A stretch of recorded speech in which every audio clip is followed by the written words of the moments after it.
মাটির গন্ধে বেঁচে থাকা। পাবনার এক শান্ত গ্রামে থাকেন জসিম মিয়া। পেশায় কৃষক, প্রজন্মের পর প্রজন্ম ধরে মাটির সঙ্গে তার আত্মার সম্পর্ক। ভোরের আলো ফুটতেই লাঠি হাতে তিনি মাঠে যান। কুয়াশার চাদরে ঢাকা জমি যেন তার আপন সন্তান। তার স্ত্রী আমেনা বেগম সকালে হাঁস মুরগি সামলান, আর সময় পেলে পিঠা বানিয়ে প্রতিবেশীদের দিয়ে দেন। সংসার ছোট হলেও ভালোবাসা দিয়ে পূর্ণ। ছেলে রাকিব স্কুলে পড়ে বড় হয়ে ডাক্তার হতে চায়, বাবার মতো মাটিতে নয়, মানুষের হৃদয়ে বীজ বপন করতে চায়। গ্রামে উৎসব মানে এই মিলন মেলা।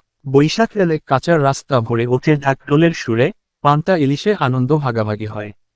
বর্ষায় মাঠে পানি জমে, ছোট নৌকা করে ছেলেরা ঘুরে বেড়ায়। আর শীত এলে খেজুরের রসের স্বাদে জেগে ওঠে ভোরের ঘুমন্ত পল্লী। জীবন সহজ না, তবে আন্তরিক। আধুনিকতা নেই, তবু শান্তি আছে। প্রকৃতির সঙ্গে মিশে থাকা এই জীবনে আছে এক অপার সৌন্দর্য। এটাই গ্রাম, যেখানে মানুষ মাটিতে গড়ায়, সম্পর্কের শিকড়ে বাঁচে।